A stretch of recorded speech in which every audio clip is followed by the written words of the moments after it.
Hola, un gusto, soy Saúl, es un honor tenerte acá en el programa Entrevistando Estrellas.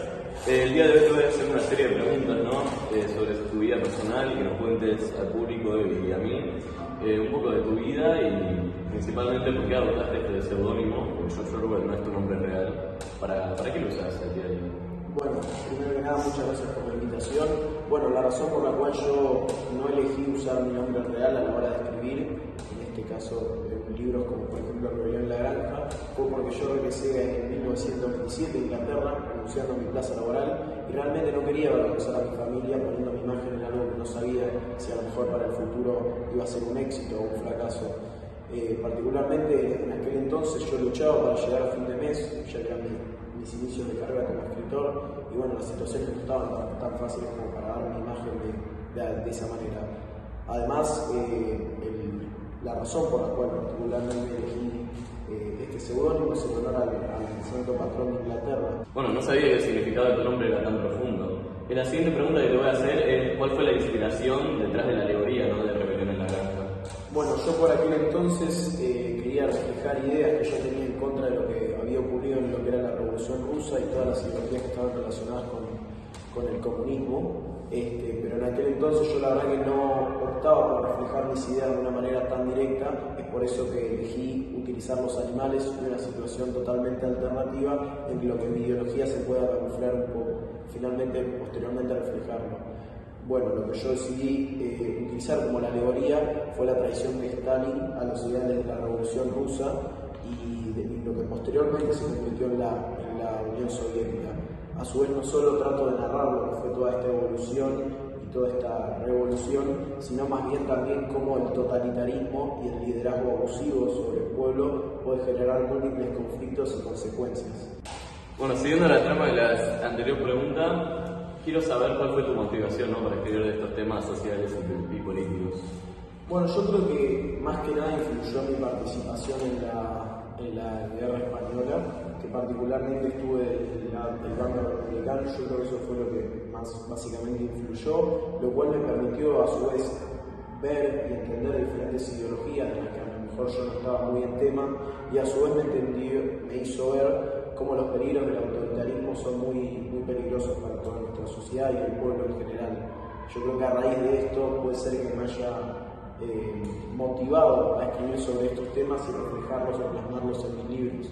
A su vez desarrollé mis ideales en base a lo que fui aprendiendo y, como dije, lo reflejé en algunos libros criticando todo tipo de dictaduras,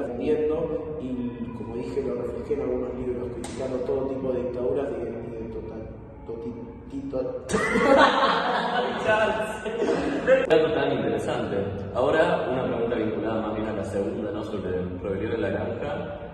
¿Cuál pensás que fue el mensaje más importante de esta novela? Bueno, lo que yo busqué transmitir a través de la novela, como ustedes ya conocen, Rebelión en la Granja, fue principalmente advertir más que nada a la sociedad o a todo tipo de personas que lea esta historia, es sobre el peligro del abuso del poder, de todo tipo de corrupción y de dictadura que francamente pueden afectar a las sociedades, y cómo el hecho de que ideales propagados por revoluciones o evoluciones pueden a su vez liderar a estos abusos de poderes, y la avaricia puede causar cambios en los ideales de estas personas, como yo reflejé por ejemplo con Stalin en la Revolución Rusa.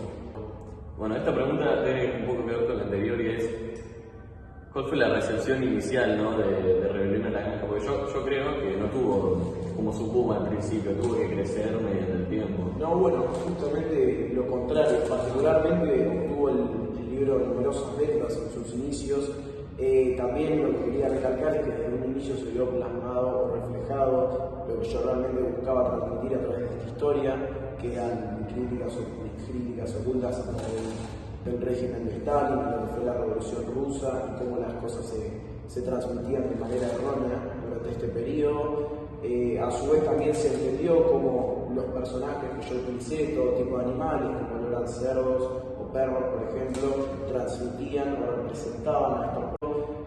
A su vez también se entendió cómo los personajes que yo utilicé, todo tipo de animales, como lo eran cerdos o perros, por ejemplo, transmitían o representaban a estos personajes históricos que participaron de la Revolución Rusa. que son actores muy destacados, como puede ser el mismo Stalin que yo nombré previamente.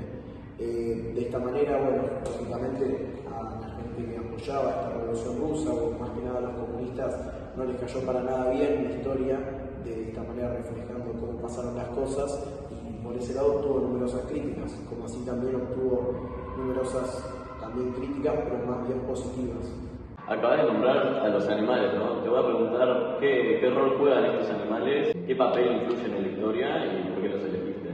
Bueno, yo particularmente creo que los animales, como bien saben, aquellos que leyeron mi historia, cumplen un papel crucial en lo que fue Rebelión en la Granja. De esta manera pude caracterizar a estos personajes históricos de la Revolución Rusa por medio de elementos más simples, más claros para aquellos que les podía ser a lo mejor más difíciles de entender. Lo podía haber reflejado, o más bien lo reflejé en animales como para hacer el tema un poco más fácil de entender. Y estos animales tomaban el protagonismo de estos actores históricos. A su vez me permitió realizar mi crítica o mi opinión de una manera más disfrazada o más oculta, ya que no escribía explícitamente todo lo que había sucedido, sino que más bien lo caracterizaban estos animales que yo elegí, por lo que también me permitió hacer mi opinión o crítica no tan abierta y no tan de esta manera pública, sino más bien podría haber sido tranquilamente una historia que comparta los mismos ideas. Y este disfraz que le pusiste a los animales, ¿no? ¿Fue descubierto en algún momento a lo largo de la novela o no? Y yo creo que luego de lo que opinó la crítica particularmente rápidamente se dio cuenta de que era lo que realmente trataba de reflejar en la historia. Eran demasiadas coincidencias como para no advertirlo, y bueno, fueron rápidamente descubiertos. Y bueno, hay gente quien criticó este tipo de modelo que yo usé para caracterizar este hecho histórico, porque fue la Revolución Rusa, mientras que otros estuvieron, la verdad, fascinados por cómo había optado yo por elegir esta idea, que en mi opinión también es particularmente muy creativa. Bueno, te voy a tener acá un ratito más para la última pregunta, que es sobre los temas que hablaste en esta novela, Rebelión en la Granja, que es tu más famosa, tu novela más exitosa. ¿Vos pensás que siguen siendo relevantes estos temas en la sociedad actual, en este país, Argentina o alrededor del mundo? Sí, en mi opinión yo creo que más bien en la sociedad mundial. Si bien también acá en Argentina, yo creo que más bien es un tema que pasa en todo el mundo. Acá en Argentina se puede ver en múltiples aspectos, como puede ser las comunicaciones que transmite el gobierno acerca de la situación del país, como lo pueden ser cosas que están ocurriendo que en realidad la sociedad o el pueblo más bien opina algo totalmente distinto a lo que está pasando, y es como que el gobierno transmite una realidad alternativa, si bien se podría decir, así como lo hacía por ejemplo Chillón, quien era el vocero de los líderes en la granja. Por otro lado, también creo que se puede asemejar o podemos caracterizar como por ejemplo cosas que ocurren en el mundo que no se pueden evitar, como son el abuso del poder o la corrupción, que todos saben que en múltiples lugares sigue existiendo, que es algo que yo reflejé hace ya un tiempo atrás y lamentablemente siguen ocurriendo.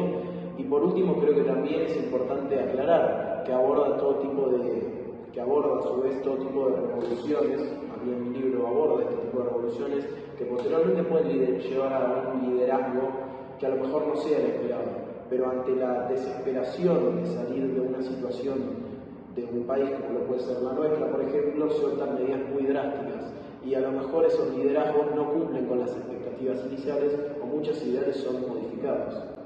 Dijiste que Chillón es como el vocero, ¿no? ¿Vos pensás que Chillón puede estar relacionado con las redes sociales ahora mismo? Bueno, yo creo que particularmente sí. Chillón podría estar tranquilamente asociado con las redes sociales de hoy en día, ya que dependiendo de qué ideología presente cada red social, cada más bien usuario, puede reflejar. Claro, cada cuenta puede reflejar una realidad distinta, o más bien puede ser una opinión subjetiva, en este caso, haciendo creer a la gente algo que no es del todo, a lo mejor, objetivo. Claro. Bueno, un gusto tenerte acá. Muchas gracias. Me pareció que la entrevista fue bastante dinámica y que el público ahora puede tener una opinión más personal de tu vida, ¿no? Bueno, muchas gracias por la invitación. La verdad que tuvimos una serie de preguntas muy interesantes y bueno, espero que hayan disfrutado.